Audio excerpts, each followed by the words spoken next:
بسم اللہ الرحمن الرحیم 2024 میں فطرانے کی مقدار رقم کے اعتبار سے کتنی ہے؟ تو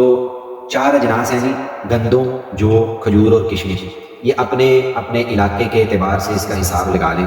کہ ان کی گندم کی اگر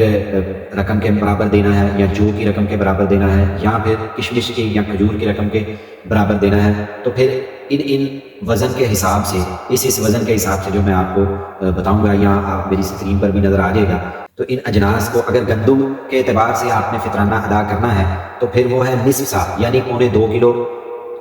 احتیاطاً 2 کلو، یا اس کی بازاری قیمت جو ہے نا وہ لگا لیں کہ 2 کلو آٹا کتنے کا آتا ہے، گندم 2 کلو کتنے کی آتی ہے، جتنے کی 2 کلو کی گندم آتی ہے وہ فی کس فطرانہ اس کا ہوگے گا۔ اور اسی طرح ہی اگر جو کے اعتبار سے دینا ہے تو پھر 3.5 کلو جو کے حساب سے دینا ہے، اور جو کا پھر آپ اندازہ لگوا لیں بازار سے کہ جو ہے وہ بازار میں کس ریٹ پر مل رہی ہے، تو پھر اس حساب سے آپ فطرانہ فی کس ادا کر دیں۔ یا پھر کھجور کے ذریعے اگر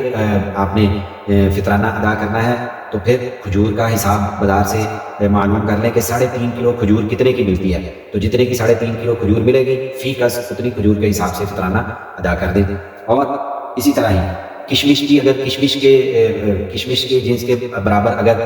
فطرانہ ادا کرنا ہے تو پھر وہ بھی 3.5 کلو ہی ادا کرنا ہے۔ پتہ کر لیں بازار سے کہ 3.5 کلو کشمش کتنے کی آتی ہے، جتنے کی 3.5 کلو کشمش آئے گی اتنا ہی فی کس فطرانہ بندے کا بنے گا۔ اللہ تعالی ہمیں ان مسائل کو سیکھ کر سمجھ کر عمل کرنے کی توفیق عطا فرمائے۔